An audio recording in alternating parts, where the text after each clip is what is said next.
What's up, everybody, and welcome to the Comment Writers. I'm your host. My name is Josh Meek, the Uber Geek, and joining me, as always, for these wonderful episodes talking about Kamen Rider, my good friend Toby Tobes. How's it going, Toby? Josh, pretty good. I've decided that not this time, but one of these times, after you do the intro, I'm just going to repeat it word for word back to you.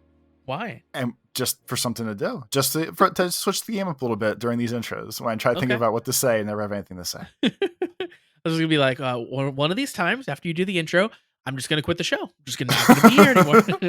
I'm just going to click stop. I'm just going to leave the chat and I'm just going to ride off into the sunset. And I would have to name that episode Toby Has Left the Chat. It's almost worth it just for that. That's how I hope this ends. just one day, just like a slightly bad episode just breaks you, and you're just like, you know what? I'm out. And then we just never hear from you again. You just ride off into the sunset.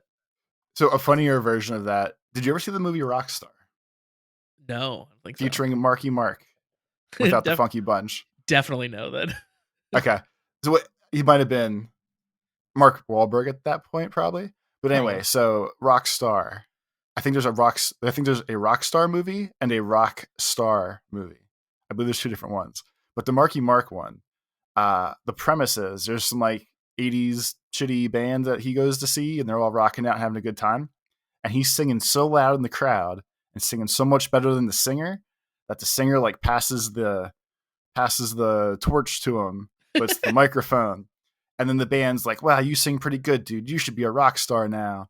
And then like 80% of the movie is him living his now rock star life and his life falling apart and his girlfriend or fiance leaving him or wherever the hell she was. And it's a whole movie about it. But at the end of the movie, when Marky Mark's done singing in this rock band, they're doing one of his last shows, Josh.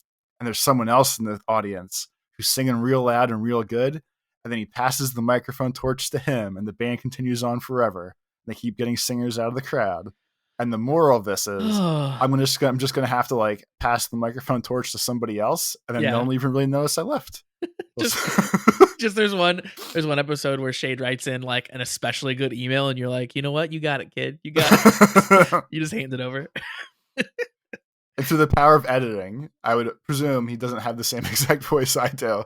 So we're just gonna like have me talk, and then you can just like kind of blend the two voices together for 30 seconds. Sure. And just let his voice come out on the other side. And then it'll just be a natural transition to the new host. Or it could be like AI, right? Like the AI voice models are so good now. We could just keep using your voice. I've been tempted to tell you that one of these episodes, like an April Fool's Day kind of thing, that I'm just not going to talk at all, but I'm going to type all my comments to you so you can keep the conversation going. Yeah. And then we'll have an AI voice take over for me and see how it works. Yeah. Yeah. I'm confused that Mark Wahlberg, or I'm concerned that Mark Wahlberg doesn't understand how rock bands work. Like, that's never. This is your takeaway? Yeah. I'm just like, that's a weird premise. Have you ever been to a Wahlburgers, Toby? No, they're not. They're not around here, I don't think. I thought this is brother's business, isn't it? No, well, it's like all of their business. Oh. Okay, so yeah, if you guys aren't aware, Mark Wahlberg. Any good story we ever tell usually is prefaced by either Josh or me saying, "So if y'all don't know, X is." Well, you gotta do the preamble. To your master at the preamble, Toby. You gotta have a story with the preamble. Mark Wahlberg was a rapper, then became an actor. He's like the famous one, but I think at least one of his brothers is also an actor. Yeah, I think he has another brother named Donnie, who is also an actor, not as famous. And then one of his other brothers, I think, was like a chef or something, or is a chef. And all together, the Wahlberg brothers made a restaurant chain that now has, I think, a ton of locations. Which is all fine and good. It's called Wahlburgers, which is a pun on their name, obviously. There's one near me, and we've been to it a couple times, and it's good. It's a good, nice, like sit down burger restaurant, like a la a Red Robin or something. But when you go in, it's like a shrine to Mark Wahlberg, which is uncomfortable. Like every wall is like a movie poster or like a behind the scenes shot of like Mark Wahlberg being an actor guy. and I don't know much about his body of work, but like there are like some very loving photos of like Transformers and stuff, which is not a good film. And it's just very strange being surrounded by Mark Wahlberg love. It's a weird experience. There's 90 plus Wahlburgers in the United States, Canada, Australia, and New Zealand. New Zealand. Good Lord, that's too many. Like what? People keep giving them money. That's a lot. That's a lot of locations. And Wahlburgers got its own reality show for apparently 10 seasons. There's 10 seasons of Wahlburgers episodes. I literally had no idea about that. I knew it was a TV show before I realized it was actually about like their restaurant. I thought it was just a joke name. Oh, okay. Yeah, I like I said, I've been to the restaurant. Didn't even know about the TV show, but it's been running for clearly 10 years. Holy crap. Well, good on them. Clearly they know how to make money. And it's apparently on the back of Mark. There's also it's also a little weird that like the majority of the restaurant is all Mark stuff. And like again, Donnie also an actor. We could put up some Donnie movies here and there, but now we're mostly up on the Mark stuff. I don't The think only one I know that Donnie Wahlberg was in for 100% certainty it was Saw. He was in Saw. I didn't know he was in Saw. He was in Saw too. He was the douchebag dad who eventually got beat up and broken and stuff. I really only know Donnie because he's in some cop show. He's in some like horrible cop drama that I know him from, but I can't think of the name. Which is it was either Blue Bloods or Boston's Finest. Oh, because those are like the same show. That's right. It's Donnie Wahlberg just playing the same character, I think, in both shows. Might as well be. Anyway, yeah, it's a weird experience. Anyway, Toby, we should talk about. I was gonna say, and that's your Wahlburger facts. We gotta get off this one. This is killing everybody. It's weird. Let's jump over to some emails. We got some emails here this week, because those are on topic.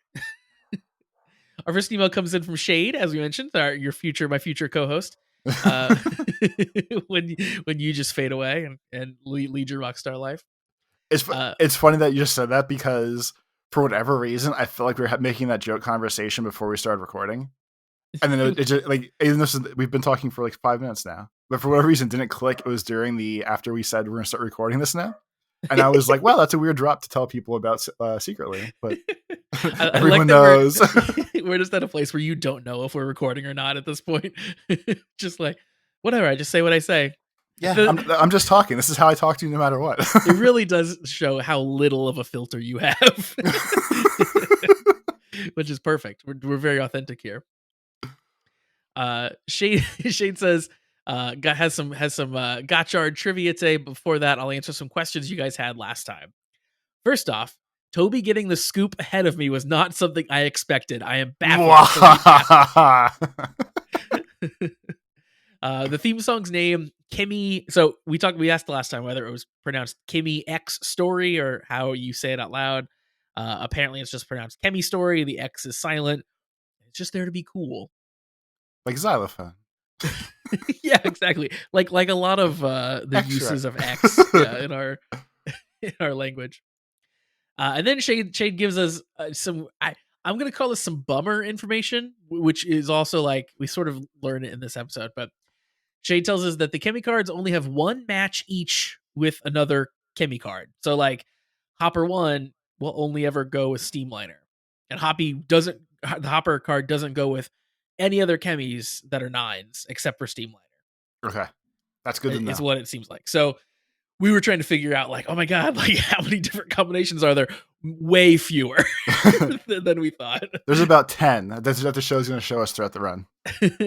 I think it was it Kieran in the Discord who was saying there's like I think 55 like forms that the driver has, and like some of those are going to be like the wild forms that don't have a suit change, but like there's 55 things that make specific noises in the belt, which is a lot, but it's like not the astronomical amount that you would have expected. Shade says that when you insert 2 cards that don't match into the toy driver, we talked about that a little bit, it makes just a very generic music jingle with no announcements, so it like still plays something, but like that's all it does. So it's not as fun. No. And then Shade says, really hilariously, the Gotchard driver has already been hacked, and all the sounds and combinations of the driver itself were discovered in less than a week of the belt's release. And yeah, I mean, I'm sure that I'm sure they don't care about that, right? It's not like they're building security into the drivers. I'm sure it's just like, here it is, it's fine, just dump them. Who cares? Just put stuff in there. Yeah, The kids will eat it up. exactly. It's not like the driver getting hacked like hurts a child's enjoyment of it in any way. Now on to trivia. So Shade says first up, Gotchard's non-human CGI forms are called the wild modes, as I mentioned. Um, because making suits is extremely expensive, not every form is going to have a normal human form. So instead, we'll have to do with the wild forms for some of them. So we saw that with uh, what's his name, the like uh, the grasshoppery guy, whatever, comma something. I think maybe just comma. I forget. Camanthus? Camantis, thank you. For the praying mantis form. Yes. not grasshopper. Where that, yeah, like didn't end up being like a suit change. So I think we'll see that a lot. Shade also says that Gotchard's Gold Dash bike is a remodeled Honda Africa Twin CRF1100L. Which I think we looked at that picture before, and yeah, you can kind of make out that they're the same bike, but they definitely have done a lot of work to Gold Dash. Like it is sort of recognizable, but they've bolted on a lot of stuff to make it look different, which is nice. Made it look extra cool. Indeed. And then on to some toy trivia. The Kamen Gotchard figures, I guess toy information, have the same gimmick of separating, like the show, like the armor pops off. So That's fun. like in the Rider Kick, so yeah, it looks cool. All the armor pops off, which just means there's like a million pieces to all these action figures that you can lose. But it certainly looks cool in the images. When I was a young child, I had Ronin Warriors action figures, which is Hell probably yeah. one of the best cartoons of all time. Hell But yeah. that's amazing that you know it. But they had all their armor was snap-on, like I'm going to assume the Gotchard ones are. And I don't think I lost a piece. But I remember my younger brother losing like a helmet or half of an armor plate or something. And Yeah. that should hurt a kid. If Oh you yeah. can't fully transform your figure to whoever they're supposed to be, that stings.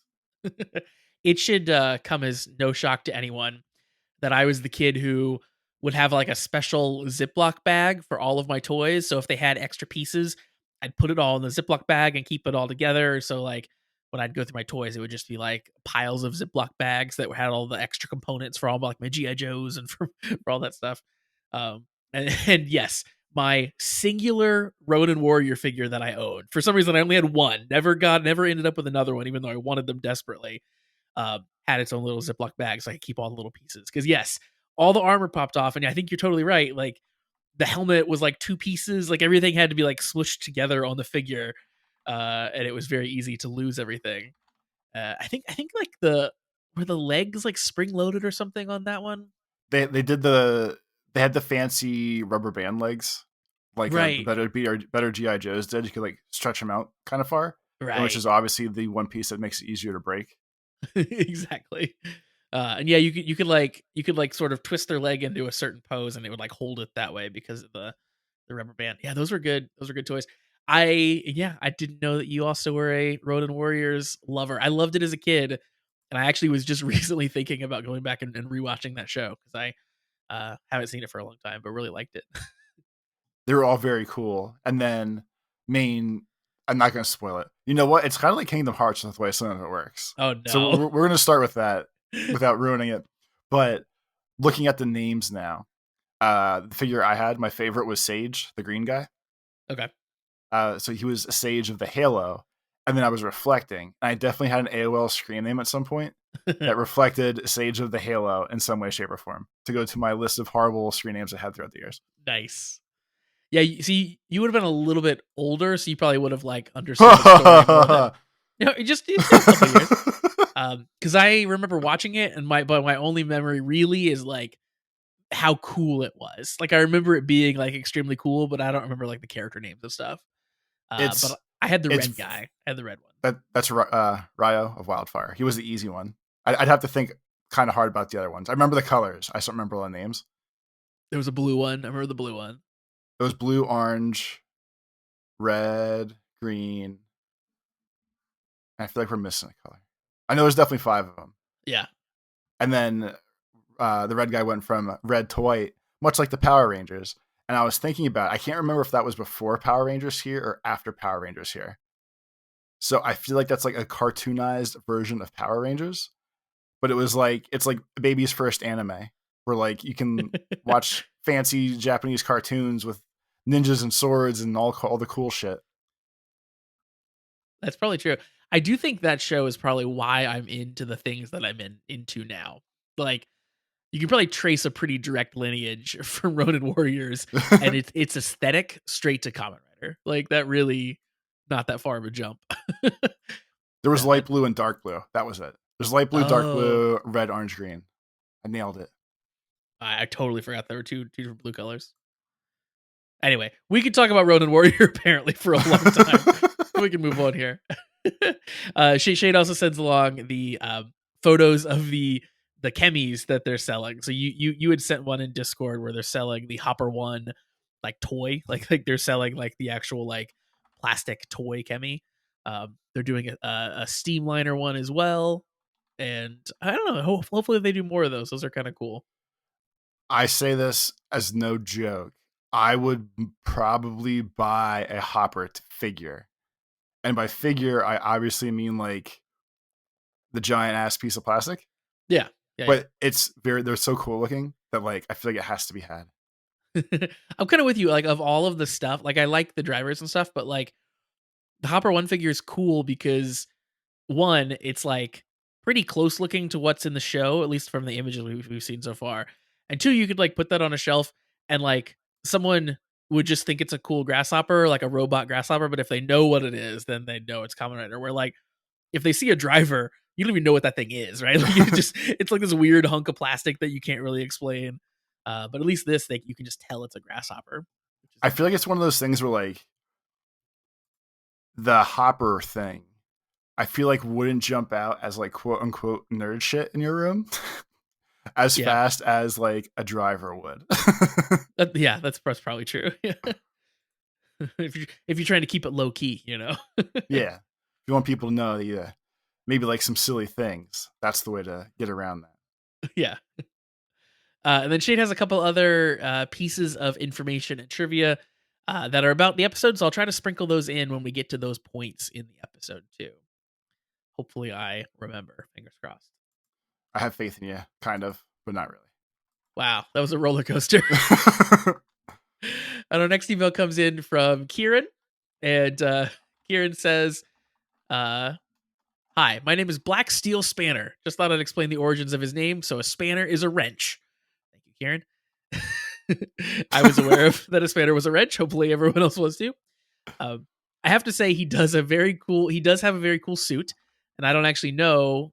I didn't actually know he could use other cards to get mini power-ups, so that was a neat surprise.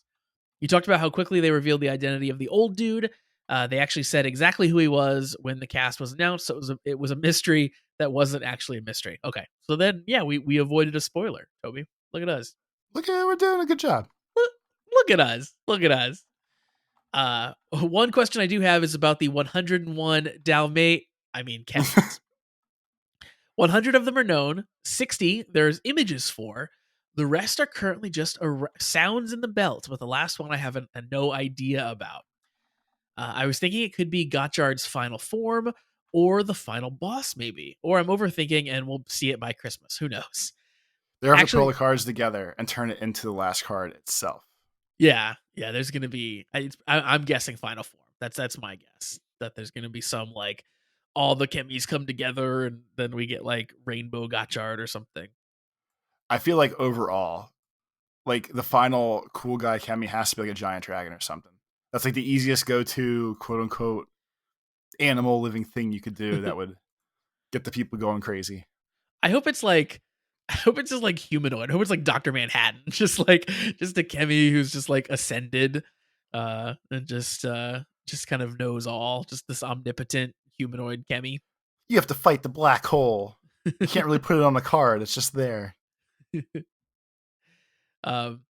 Kieran says, actually, there was one other thing that cropped up in this episode. there were 12 screens, each with spaces for 10 cards, which last time I checked is more than 101. Oh man, Kieran's on the math train over there. We got some DLC coming. Oh man, I hope I don't have to put my credit card in to watch the end of the show. I'd actually be okay with that if they were like, "Hey, super fans, you have to collect all 100 cards to solve the riddle of the code and scan them all in, and then we'll give you a link for the final episode no one else will see." And then it's like Black Sun because it's a pay-to-win episode that only the adults can see. Someone's ears at Electronic Arts just perked up with the best idea. Someone just felt a disturbance in the force. I'm emailing Toei, right? They own them? Yeah. I'm emailing Toei today. Guys, are the greatest marketing plan for your toys ever. Make people buy all the toys for a secret episode. And Toei's gonna be like, how are you watching these episodes? You're not even in Japan. And you'd be like, just pretend like I didn't say it. Just pretend like this is like the 4th time today that you and Navigator have had the same conversation with me. And it's really starting to throw me off. I can't have the two of you blending together. about like not telling Japan that you're watching Kamen Rider? No, but I had that specific conversation about a different Kamen Rider themed joke I made. And the initial question was, well, if you're in America, how did you see the show? That's great. And then you all posted the same Blink-182 stuff today and everything else. And it's just the same conversations from both sides over and over and over. Because you form friendships that are with like-minded people, apparently. We'll have to get rid of one of you. That was my response to the other half of this. So okay, that's fair. I think one must go. Listen, get Shade back on the phone. We got some moves to make here. Harsh but fair. It's okay. Well, whichever one of us loses, we'll spin them out into the first podcast on our new network. Awesome. It'll be great. Toby, let's jump into talking about some Kamen Rider. What do you say? I'm glad I have this thrown off. I'm really derailing the steam train today. You really are. Steamliner today. You are definitely a pare bushido because you're just throwing. No, you're Mr. Spanner because you're just throwing wrenches in the gears today. We got there, everyone. Everyone give us a round of applause real quick. We'll give a nice little pause. You can do so. We're here to talk about Kamen Rider Gotchard episode 3. We're getting into the thick of it here now. We're starting to see some monsters of the week, which is nice. In fact, this episode opens where we get introduced to our new monster for this week, the new Malgam. And it's a dude who's just really angry at the world, and he pulls a knife. That was pretty intense. I like that his whole vibe is basically just like fuck laughing. Yes. How dare you laugh? You want to laugh? Then I will make you laugh until you can't laugh anymore. And that was actually a good twist, I guess, of how to do his enhancement into a super evil person. That he basically went like, as the joke goes, he went full Joker. He did, and like laughing gassed everyone to either death or insanity, or they healed him later. So near death, we'll call it near death. Yeah, I think near death. My big takeaway here, well, one, the fact that he just like yanks a knife out of his pocket felt pretty intense. But two, the fact that the Kemi that he like corrupts was just like a mushroom, like happily living its motionless life, just hanging out by a bush. And then like Mr. Serial Killer rolls up and turns it into a Malgam. Like, that is some real injustice for that poor Kemi. And then when he actually transforms, so the Kemi that he corrupts is Venom Dake. I don't know why it's Dake, but it's Venom Dake. And I put Venonat, which makes it a little bit easier for me to remember. Like it is a little bit like Venonat. And then I was really confused why he had an extra arm, but then we also see another Malgam in this episode that also had an extra arm. So then I was thinking, wait, have the ones we've seen before had extra arms too that I'm forgetting? Is that just like a thing that Malgams have? Maybe it is. I don't know. Someone can write it and tell me because I'm not going to go look it back up. Dake in Japanese means only or just. So if technically, I guess his name would be like only Venom. Only Venom. Or like only poison, if we're going to loosely translate it to what mushrooms do. So I guess that kind of checks out. That thematically works to me. Yeah, that seems reasonable. Because also, yeah, that Kemi produces. We find out later produces poison. They can use it for medicine, but it's a poison that comes out. But yeah, I thought that the I thought the actual Malcolm like looked okay, but the extra arm that's like holding his head the whole time was a little weird. I feel like at some point in our lives together, we have seen a monster on one of the shows that we've watched that looked exactly like this costume. And I'm not just saying like Kamen Rider, I'm saying like super old school Power Rangers or something else. I feel like we've seen this monster before somewhere. Yeah, yeah. I mean, I think it still holds true what we talked about before is like these monsters feel like old school Power Rangers monsters. Like, So maybe that's or why. Maybe I'm just like tricking myself because I feel like it's a throwback. So I'm just like, oh, it's so and so.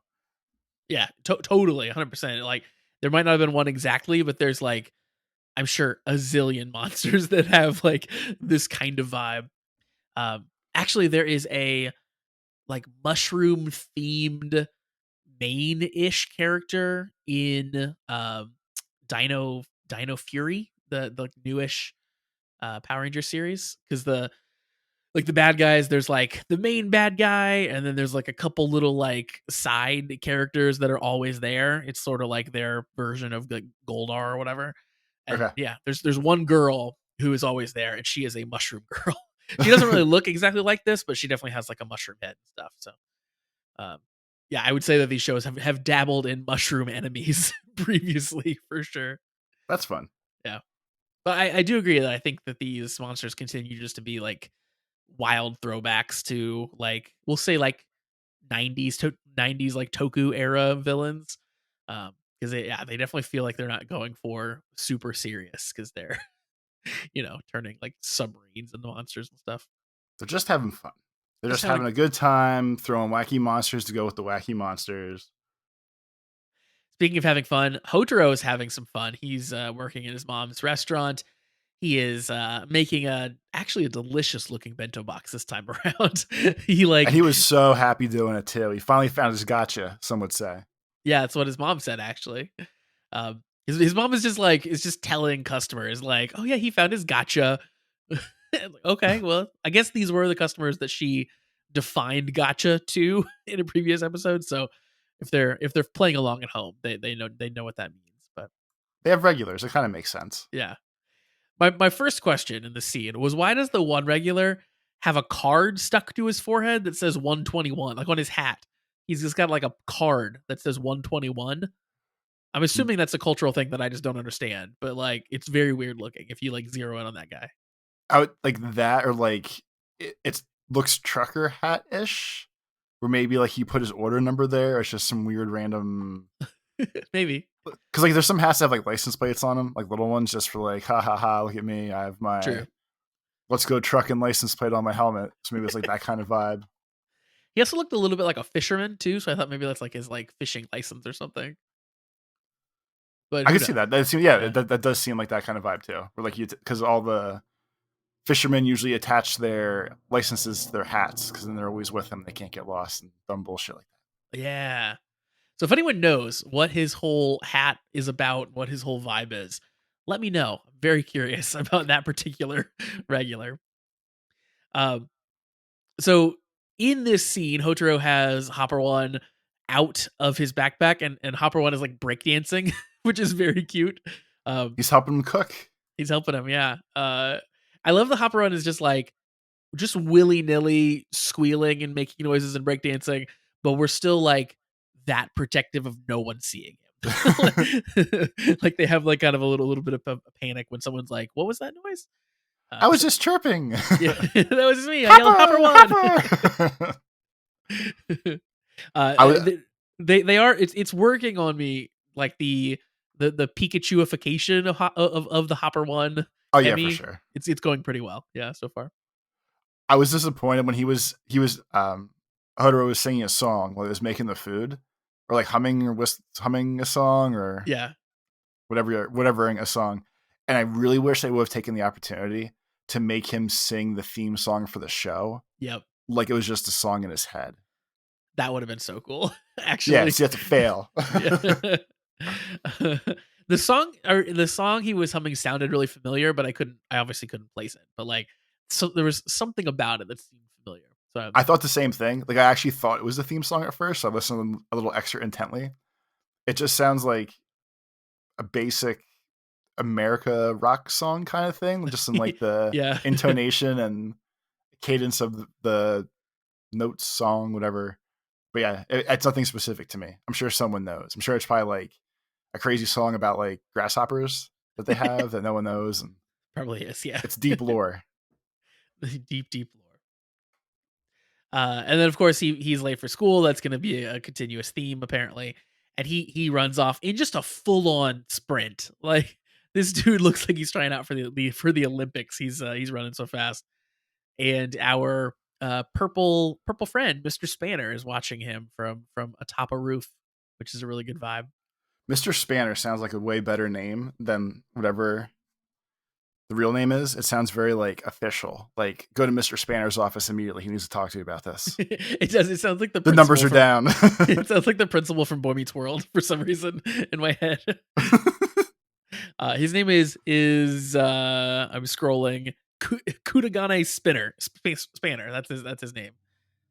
But I like Mr. Spanner. It's pretty good. Get to Mr. Spanner's office immediately.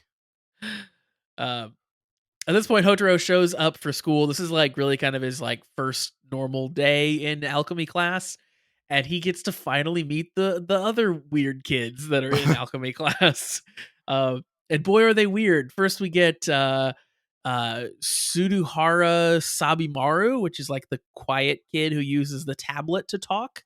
The hero, yes, go on. Yep, and then we also meet Icho Renge, who is the weirdest person. Toby, this girl at one point tells our hero that quote you're a funny kid, and she's the girl who's like dressed like takoyaki for some reason. Like what is she doing? She has like an octopus arm on. She's got I think it's literally takoyaki that is her like head thing she's wearing. I couldn't figure out why she was dressed up, but she's wearing this whole scene. My question tied to this scene. She offers to sell a Chemi card to him. She does, yeah. And he turns it down. And he's like, no, they're living things. We need to be nice to them. We need to do this. I want to know if you're trying to get all the cards and save all the Chemis, I don't see where the flaw would be in buying the cards from other people just so you had them. Because if not, if the plan is like he is supposed to have all the chemis, which might be like the school is supposed to have them, whatever. But if he's supposed to have all the chemis, you would think you would just buy them and then own it, and then he's still safe. I guess, like, you know, putting it in different terms. If you're my friend and then you found out that I bought you, you'd be a little peeved about that, probably, right? I don't know. How much did you pay for me? I mean, like, is there an amount that I could tell you that you would think you'd be worth that you'd be okay with it? $7. If someone was like, I've got this sweet Toby card, and I'm like, I don't know, I'm kind of friends with Toby, but like, I don't want you to have Toby, so like, here's $10. And then later I was like, so I bought you for $10. That's just kind of, you're gonna feel weird about it, I think. But if you saved me for $10, yeah. If I was living a horrible life, we don't kidnapped. Know that. And then you were like, hey, captor, here's $10. Give me my friend back. And they were like, wow, this is a steal. Like, that seems like the way to do it. Okay, I guess that's fair. That's fair. Maybe he wanted to find out more about what kind of a Chemi owner this person is. Icho is before he decided to fork over the purchase. Also, this whole like I'm friends with Chemi's thing, I wrote down in my notes, this is gonna get real old, huh? Because boy is very into being friends with Chemi's. He also like approaches this first day of school in the most annoying way, because he runs up to the front and he asks for the moodiest Chemi that they have because he's gonna befriend it. Just real, like at some point in the scene, Kudo looks over at him like she wants to murder him, and I felt the same way in that exact moment. But of course, Mr. Minato hands over the Appare Bushido Chemi card because he asked for the moodiest possible Chemi to try to win over, and apparently Appare Bushido has been causing some problems. then Minato hands out the Kemi Risers, which is the first time I think we're seeing these, which are little like handheld devices that the rest of the alchemists use to do their combat because they're not common riders. So it's like a little like half driver almost, like it fits a card inside of it, and you keep it on your wrist. It's the baby's first driver, basically. Pretty much, yeah.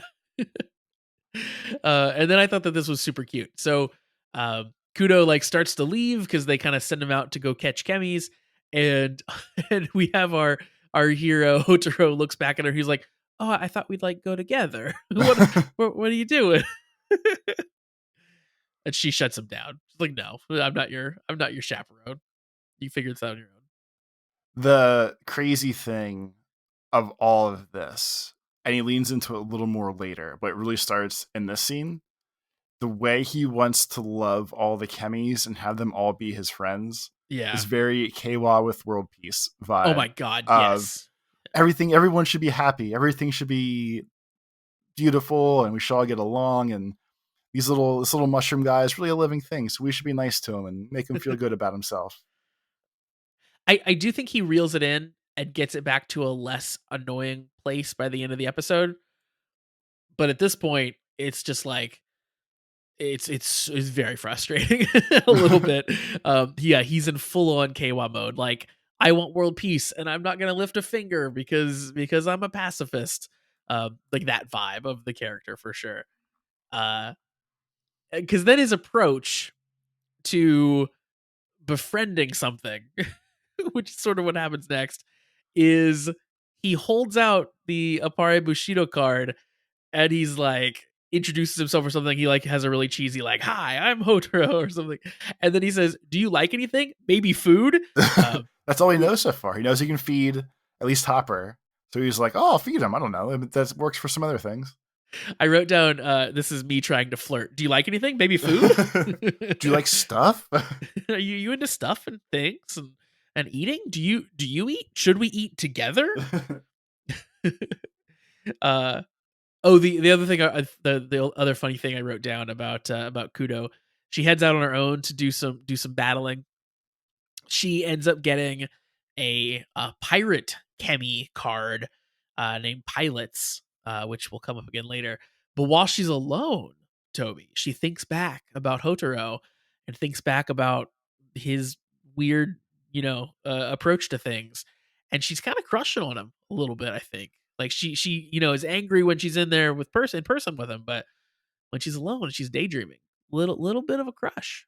As we joked around in the beginning, she definitely has this guy's kind of a jackass, but I kind of like his company vibe. Yep, that's So definitely the slow burn is here. The inevitable relationship and betrayal somehow of those two. The will they, won't they, are they siblings of the whole thing. It's very Star Wars, yeah. And then, of course, yes, Hotaro is trying to win over Appare Bushido, but then Hopper 1 pulls him over to the Venom Dake Amalgam, and the fight begins. I liked here that he tries to use the Appare Bushido card right off the bat, and it spawns swords to attack him, which is really good.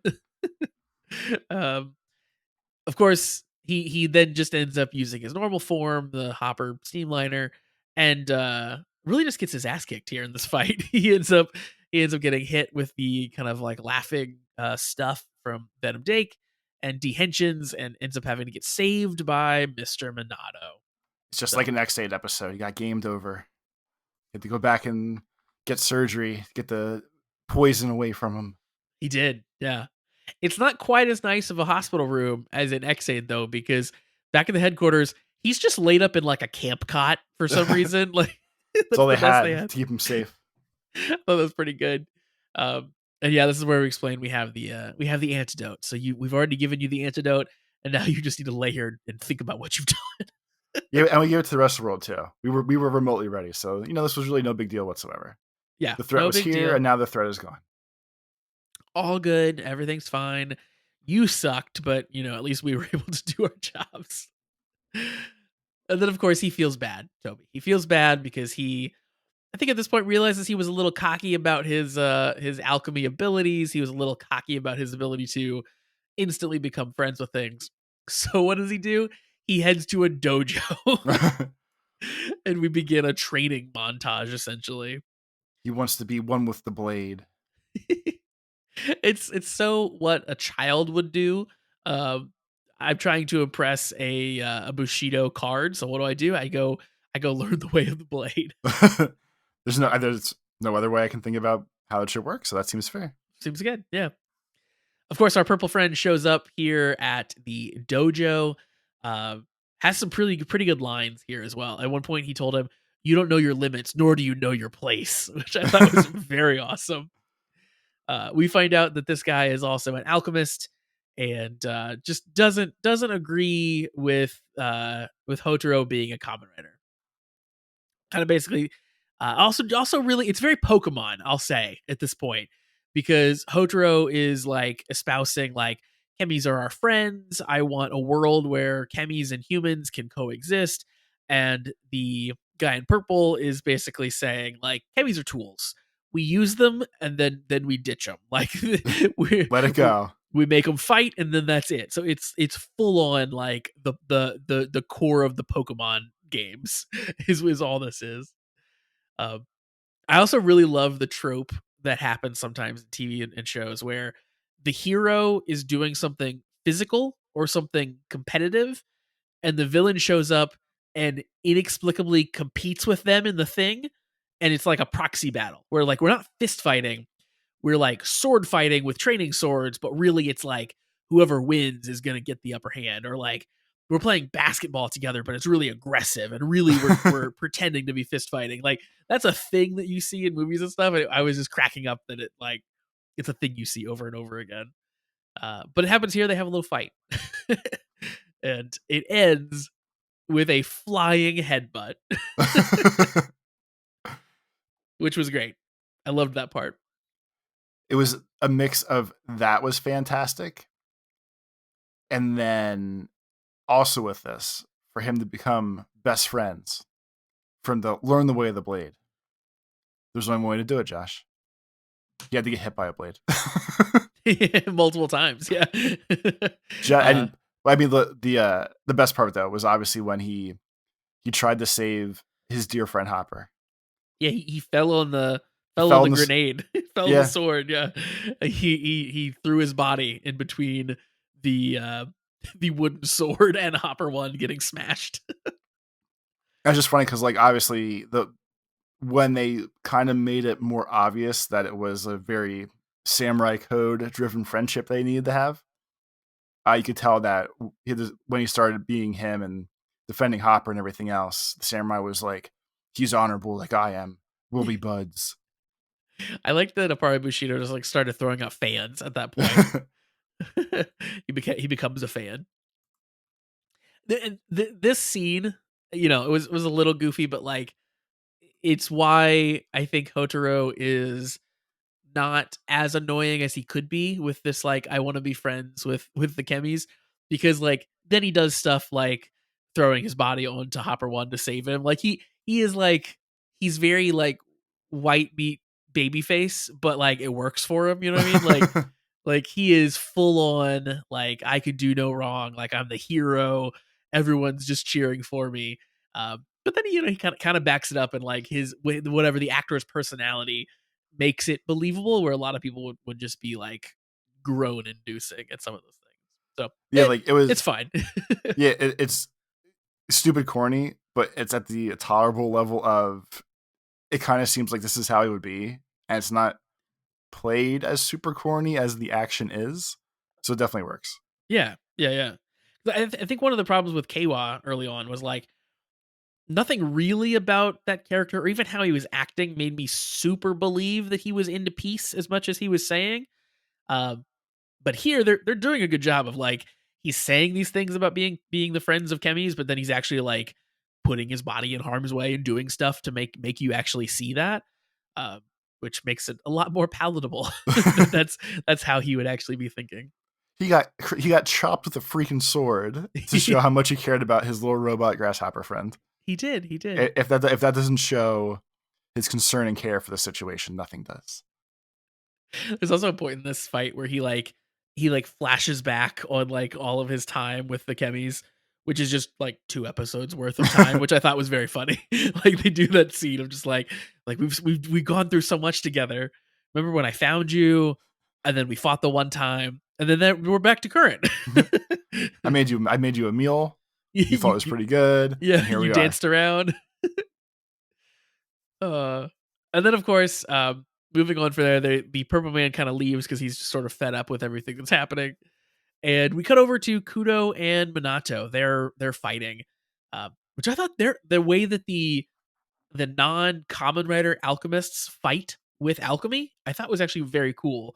Like Minato is like picking up trash and like manipulating materials and objects to like hit the enemies with them and like wrap them around them and do all kinds of crazy stuff.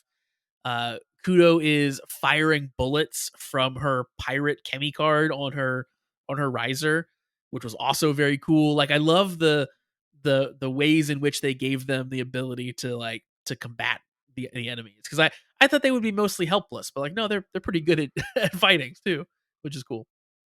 Well, yeah, and like especially in at least now, what seems like a single Common Rider season, like the easiest way to have people always be with him and fight with him and not just be like useless humans just out there. This is definitely like I think the best way to tie that all together to keep like him and Kudo can do many fights together now because obviously she can do Yeah, magic while he's it's like a good RPG party. You have a little bit of everything. totally, 100%. That's a good that's a good example of it, because like I feel like a lot of times Kamen Rider airs on the side of like just make everyone a Kamen Rider so they can be out there. like yeah, we're gonna have like 18 Kamen Riders and they're all here and they can all show up on the battlefield. Um, or they go the other way and you have like the navigator from Geats, for example, where it's like she sort of is kind of above everything, so she's safe because of that, and that's why she can show up on the battlefield. And she's this like ethereal figure. Where yeah, here it's like I appreciate that Kudo isn't a Kamen Rider, so that way everyone's not a Kamen Rider. It's still special who the Kamen Rider is, but I like that she can still hold her own and can be out on the battlefield. That's nice. I feel like that's going to lead to like better stories because of that. Uh, the the the Kamen Rider does show up though. Hotaro does show up, and he's made friends with the Pari Bushido, and Skibo pops out, and turns out that Skibo is the partner for Pari Bushido in the driver. He puts them both in, and we transform, and we get our first look at the new Kamen Rider form. So what are your thoughts there, Toby? I think it looks cooler. The blue version, the basic normal version, is cool. I think the red works super well with the reflections and shit. Like I I think Yeah, for sure. functionally it looks like a cooler Common Rider outfit than the base one, but still has most of the ties and pieces of the blue suit as well. Just a little My flashier helmet or background ish or like backpack looking thing because of the samurai swords. Yeah, I thought that the helmet was the coolest part. Like the way that it goes on and the way that kind of opens, and yeah, it looks very samurai. I thought that was cool. The only thing I don't love about it is the shoes, because it has like pointy boots, um, which I think is like sort of a reference, but like they look weird when he's moving around, because obviously his toes aren't in the pointy bits, so they just are kind of like weird and floppy. Um, Is it pointy boots or does he have sandals on? Well, he has like it's just like an attachment on his regular shoes if you look close. Okay, because like I'm kind of trying to watch the scene and they don't really show his feet that much, but to tie it into the rest of the samurai stuff, I could easily see it being like supposed to be reflective of when they had the sandals or whatever those kind of shoes would be. But Could be, who knows? yeah, could definitely be. To cut back to some of Shade's information, Shade says Counter Gotchard's Appare Skibo form bears a striking resemblance to Avataro Sentai Dawn Brothers Don Momotaro, the Red Ranger of the team.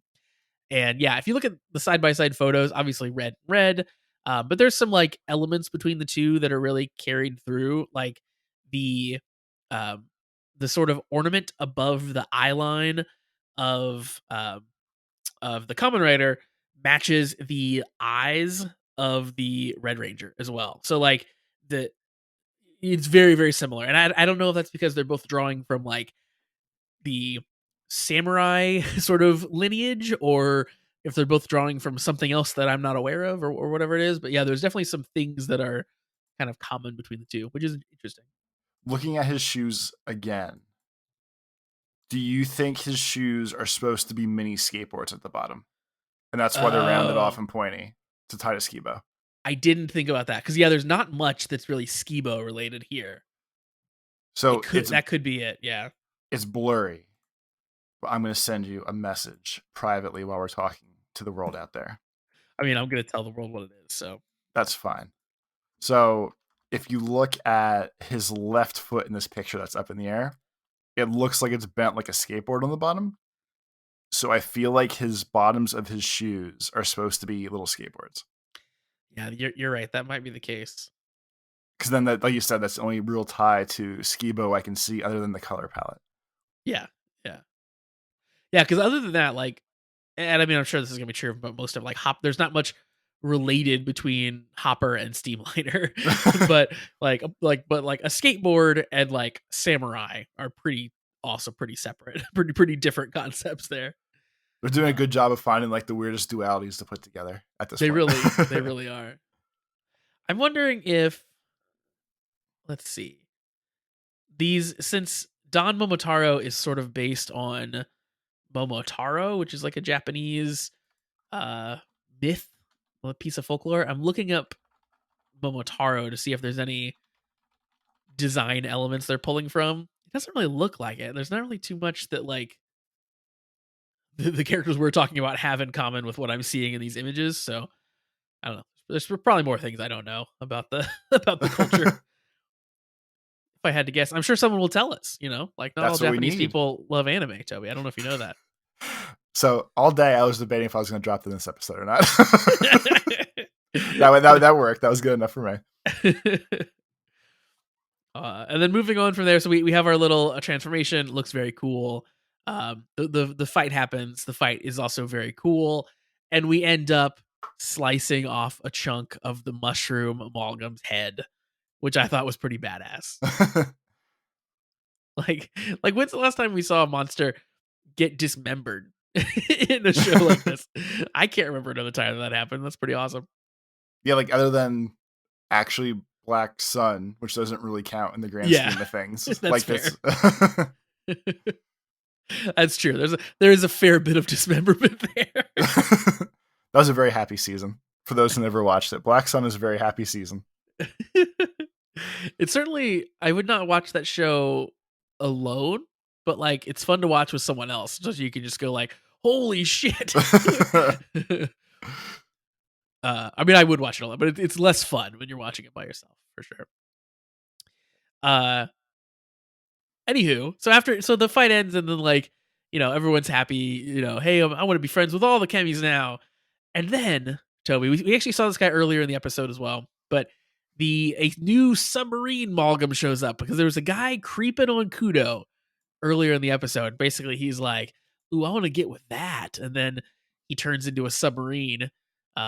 And then now he shows up at the end, and he again is just like, "There you are, I'm gonna get you," which is very creepy, by the way. The fact that this whole monster's whole thing is that he wants to just like abduct and potentially do way worse things to Kudo. Like she's supposed to be in high school, man. Calm down. His line to her was "dive into my embrace." Ugh, gross. Gross. I know it's a pun. Still gross.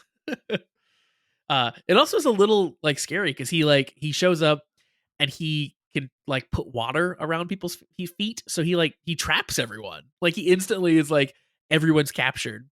And then of course, who shows up to save the day but Kudagane Spanner.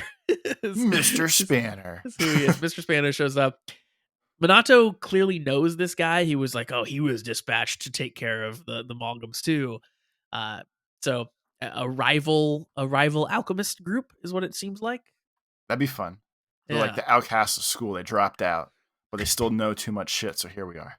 That's true. Well, if someone like doesn't stick around in your alchemy class or like get kicked out for some reason, they still know alchemy. Like you can't take that information away from them. Yeah, like if I went to Votech to learn how to be a mechanic when I was growing up, and like worked on cars for a year or two, and then I was just like, I can't do this. This is too hard. You would still know the base levels of mechanistry. So it's And the they same wouldn't, thing.